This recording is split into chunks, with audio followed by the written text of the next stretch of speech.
Well, hello again everybody, and welcome to part 3 of our DAC10 restoration. Well, by reason of explanation, some of you may have noticed that the last video, part 2 of this series, it kind of started a little bit oddly with me doing some previous testing, and there is a simple reason for that, is that unfortunately some of the camera footage was lost. Well, it wasn't probably so much lost as me forgetting to press record on the camera, so some things were a little bit out of sequence and some of the footage was cobbled together. Now, at the end of the part 2 video, I was saying that the main smoothing resistor here had gone a little bit high, and I'm just going to double check that. I think it was 12k. Okay, there we go, it is about 12k at the moment. Hopefully you can see that on the meter clearly. Well, I said I wasn't going to change that out because I didn't have another one. Well, that is quite true, I don't have another one. But what I do have is, I have a 60k resistor here. So if we put a 60k in series with this 12k, it's going to bring this main resistance back to 10k, which is what we want. And I think this is a 1 watt power resistor. It's actually a fairly sizable resistor, and I suspect it's actually a precision one by the way it's been manufactured. But this is really just what I've got in stock. Generally you could just replace this with something like a wire wound power resistor, but I just don't have one in a 10k value. And I think what I said in the last video, if you don't do it now, chances are I'll never come back and do it, because hopefully we're not going to have to change these capacitors for another 60 years, and certainly that won't be my problem then. Now, I'm afraid that this video is also going to feature very heavily the back of my hand. Well, unfortunately there's not really an awful lot I can do about that, because this radio, it's actually just quite tight inside, and there's not really enough room for me to get you in properly, unfortunately. So, you know, that's just the way it is. I'm sorry about that.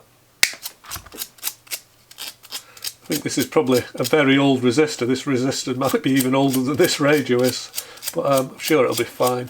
I have checked it. It's a precision resistor, this, and it's pretty much bang on 60k. So I think it should be okay for our uses. I'm just wondering if there's enough room to get this in. Ow. He said ow.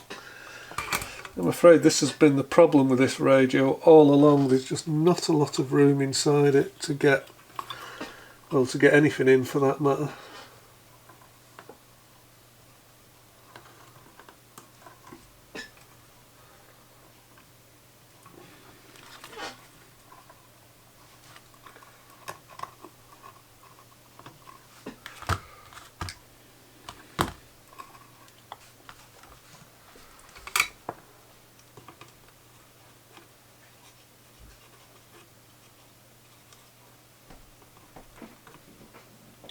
Well, I'm afraid it may be a little bit difficult to see, but here's a 60k resistor that we've now soldered in parallel with our 12k to make up a 10k. So I'm hopeful now that when we switch the radio back on, we should have a HT. I think we were really aiming for something around 90 volts. Hopefully we'll be a bit closer. We don't have to be perfect. Okay, so on one side of this capacitor we should have 198 volts, and on the other side we should have 92. So let's just see what we've got now. Okay, well we've got 187 on one side, so we're 4 volts under, and we've got 84 volts on the other, so we're about 12 volts under there. Within the scheme of things, it's all looking a bit closer, and I'm fairly happy with that. Now, certainly I've had to actually turn the radio down a little bit now, because it's actually now too loud.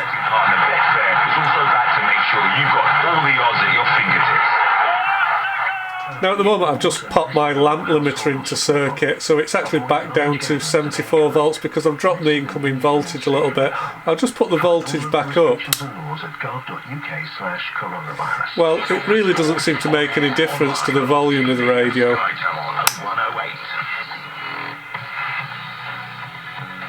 afternoon, you're listening to TalkSport with myself, Adi Oladipo, and former Gunners winger Perry Groves in for Simon Jordan and Jim White.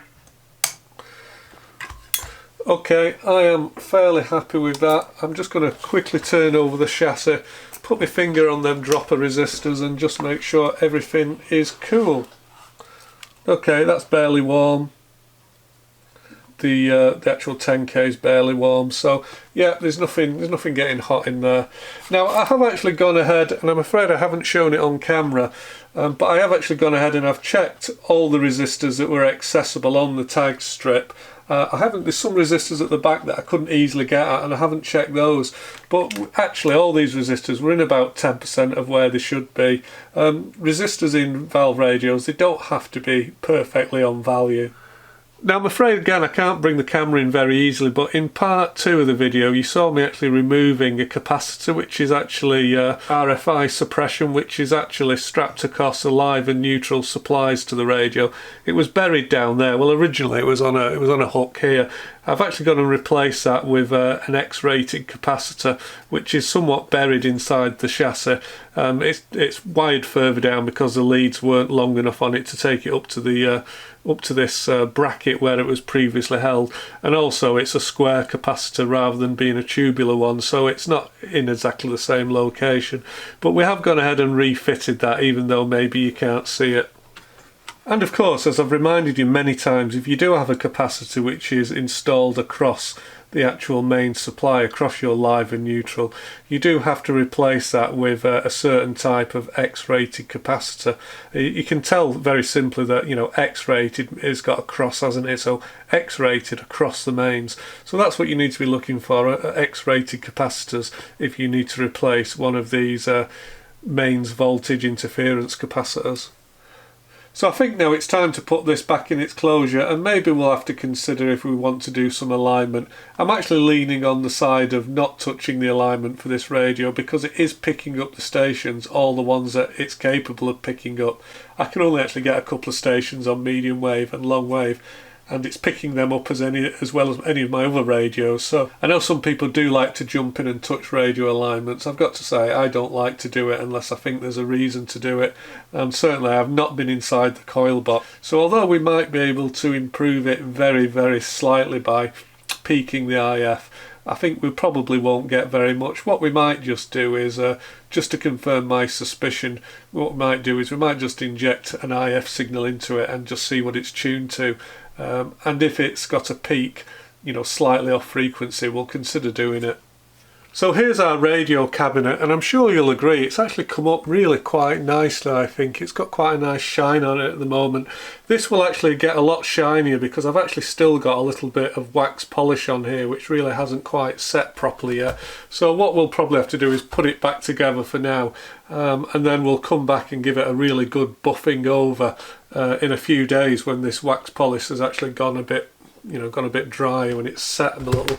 Now, just to let you know what I cleaned this with, well, the first thing I did, I just took the cabinet, and you know, there's lots of different advice out there about preparation and cleaning of Bakelite. Do whatever you want. Now, I'll tell you what my experience is that Bakelite is pretty much indestructible with whatever you put on it, if it is in fact Bakelite. One thing that you do have to be careful of though is that it does kind of have an outer glaze on it from where it's been pressed into the mould, and if you sand away at it with something too abrasive, what can actually happen is you can actually take the top of the finish off, you can take the shine off, and it's very difficult, stroke impossible to put back if you actually go through the top finish of it. So having washed this in the sink with some soapy water, washing up liquid, etc., I let it dry, cleaned it, and then I gave it a good polish with this Grey Gates polishing compound number 5, and that is quite abrasive. It's almost like a mixture of tea cut and wax, and it did actually bring this up to a fair shine, but I actually thought I could probably get the shine a little bit better.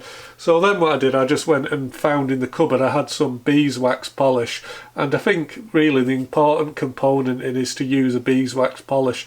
Again, lots of other things you can probably use. This is what I use. It was Parr's Natural Wood Finish, bought on, again, Amazon. It was pretty much the cheapest beeswax polish you could buy, but it did actually really bring a much better shine up than the Grey Gates number 5 did on its own.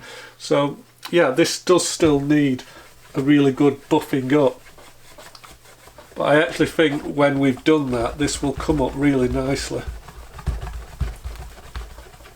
Now, according to the instructions, you should actually leave this for 24 hours before you buff it, and I only put the wax on this morning, so it hasn't set hard yet, which is what you need to do. And it also recommends that you actually put 2 or 3 coats of wax on it. So over a period of time, the shine and the finish on the radio, it's only going to get better. About the only advice that I will give you about putting wax onto, in fact, any wooden cabinet or bakelite, is don't put too much on. It was pretty much something about half the size of my fingernail, a little tiny dab. I've actually done the entire radio, the front and the back of it. If you actually put too much wax on, it will actually make the radio feel sticky. Some people complain that they polish radios and they don't like wax because it's sticky. That's because they put too much wax on it. What you should actually do is you should put the wax on while it's wet, and then you should try and wipe all the wax off. You know, make a point of really wiping it down before you leave the wax to go off. If you actually put a thick layer of wax on, all that will happen is that it will stay sticky for a long time. It will attract dust. That dust will get stuck into the surface of the wax, and you'll never really get a good shine. So when it comes to waxing things, wax should be used very, very sparingly. Now, of course, some top technical advice which applies equally well to both sailors and radio restorers, which is when you've finished inside a bush, don't forget to give your knob a good clean, and for that I'm using the Grey Gates number 5. And make sure that you don't neglect to clean those hard to reach places, especially round the rim. And I like to remove any excess polishing compound which can actually build up in the nooks of crannies using the wife's toothbrush. Now, I'm sure that many of you have opened up valve radios here in the UK. You'll have found these little license plates inside, which I'm not exactly sure what these relate to, but I'm guessing that maybe every radio manufacturer had to pay some fee to the government, some license agreement for every radio that they produced. Well, this little plaque was fixed inside my radio by some, well, just seems like some black tar or paint. Well, this has gone dry over the years, and when I actually tried to wash the radio case, it just fell off. Now, I've noticed it does have a serial number on it, but can't actually read the serial number. Just wondering if I can just give it a little bit of a scrape.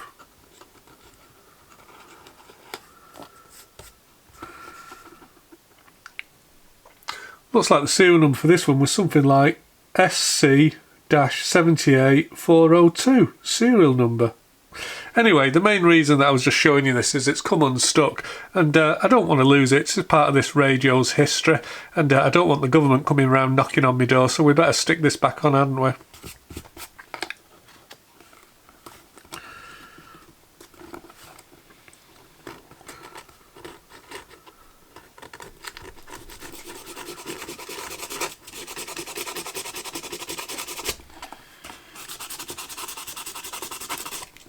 And you can see there's a similar splodge of glue on the inside of the radio, which I'm also going to have to try and remove.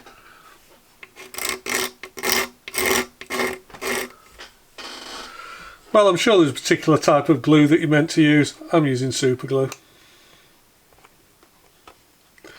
which probably means that I'm going to glue myself to this radio case any moment now. And we've also got the remains of that waxy RFI capacitor that's leaked all its goo, so let's just scrape that off, seeing as we're here.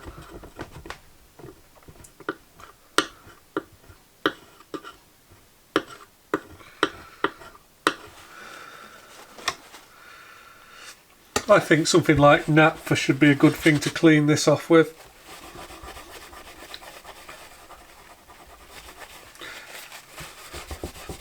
And for those playing along at home, that's just Zippo lighter fuel that I use. It's actually quite useful for cleaning stuff in the workshop because it actually dries so very quickly and it doesn't leave a residue.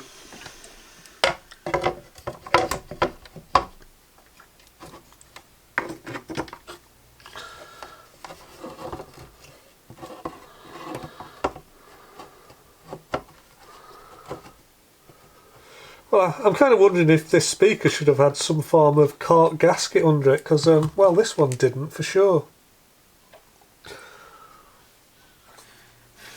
Now, I'm only tightening these screws up very, very gently because I think it would be, well, incredibly easy to fracture the Bakelite, because these actual holes, they don't actually have any brass inserts in them. So, yeah, it's a bit difficult to know how much pressure to put on them. So I have just done them up really in some ways quite loosely. I'm just putting a blob of nail varnish as well on the bottom of the screw, which should just stop it actually coming loose. Yeah, literally, I'm not tightening these much more than fingertip tightness, because I would really hate to actually break off or damage the plastic of the enclosure.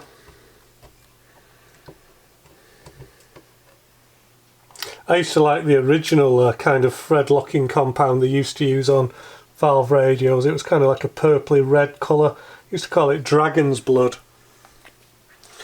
Now we can also go ahead and remove this temporary patch cable. So what I did was, so I could test the radio with it still having the transformer and the speaker installed inside the cabinet, I just made an extension up. So we don't need that anymore, so that can come off.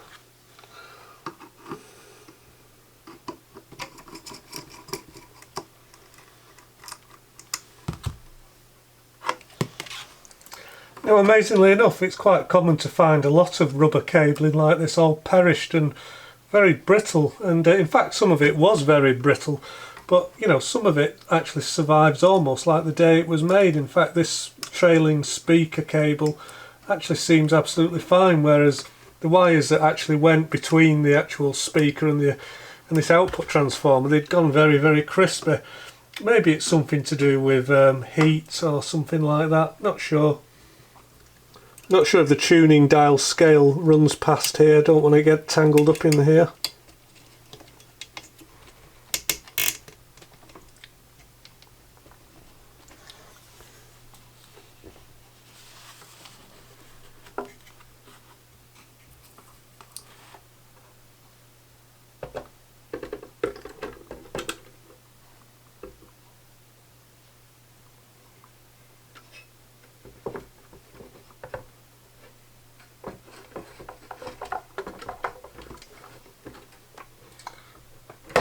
Now there's actually some pegs that this chassis has to line up with, and I'm struggling a little bit.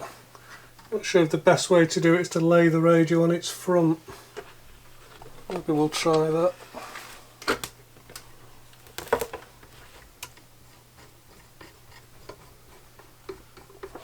Now I think before nipping these up, I've probably got to let gravity to do its work, haven't we?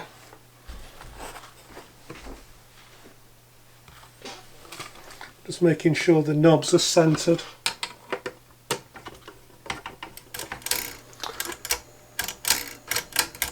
Well, that's annoying. I've discovered I've got a sticking knob. I'm going to have to take it out of the case and sort that out. Okay, I think I can see the source of the problem.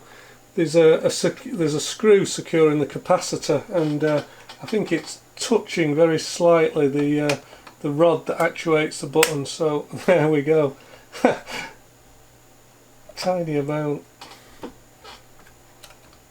Almost impossible to get a screwdriver in as well. Almost, he said.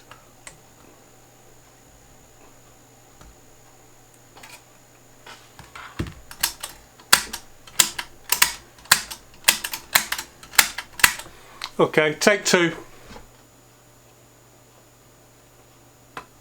So remember, run the screws backwards until you hear them click and then start tightening.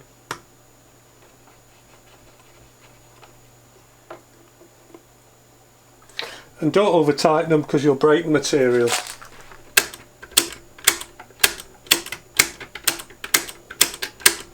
So I'm not really going to probably gain very much by tweaking these IF coils. We may still gain a little bit, but this radio is working perfectly well. I think one thing I would like to do is I'm just going to go ahead and set up some of these presets. I've just done the long wave one. Let me see if I can do one of the medium wave ones. We're struggling to get onto our local park course. But it was so great to see that so many people out there active. I mean, it's absolutely freezing at the moment, but even so, it was a good opportunity this morning to go out and play tennis with my kids. And, you know, I do want to encourage that as much as possible. Okay, that's one of our medium wave presets set up now. So unfortunately we can't use one of our medium wave presets because there isn't actually any radio stations within the range of this preset band that we can actually operate. So yeah, that's a shame. Maybe what I'll do in the future is I'll go ahead and set that preset maybe to use with one of my house transmitters, so that I can tune in to one of my AM transmitters and listen to a radio station. So just to check that this preset works, I've actually set up a signal that's around 680 kilohertz, which should actually be within the tuning range of this preset. Oh, that's the idea anyway, so let's give that a go. Well, that failed. Let's go the other way.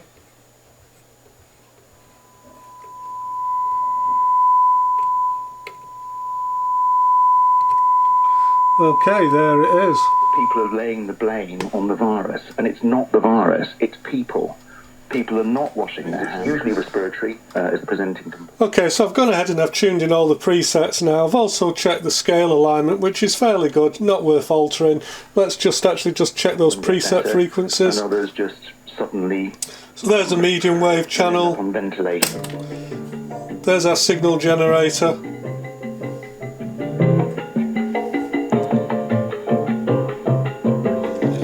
And here's our radio 4.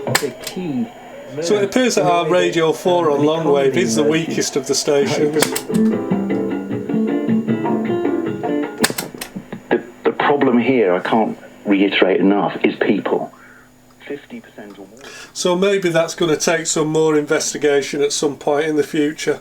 But for now, I'm going to put this back in its case and call it done. Now with these radios, people do actually report things like the Bakelite cabinet just cracking. Well, I suspect a lot of that has actually got to do with the heat, because even with the back off this radio, it's actually pretty hot in there, and I can only imagine it must get much hotter still when the back panel's on. So I'm guessing that really all these valves and this mains dropper resistor, it's probably just a bit too much in such a small case.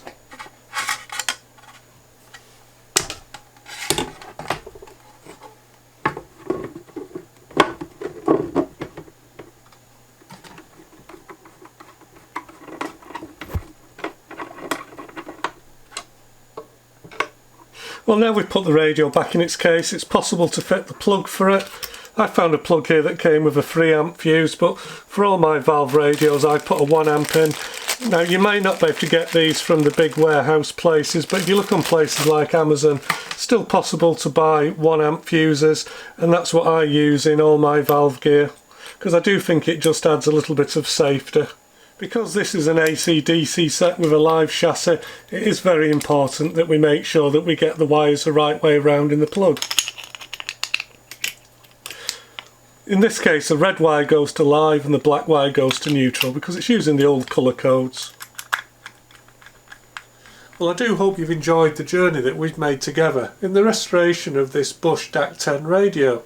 But before I go, I'd like to wish you all a very happy and prosperous new year, and I'll see you very soon. Until then, bye bye for now. I think we'll let the radio play us out.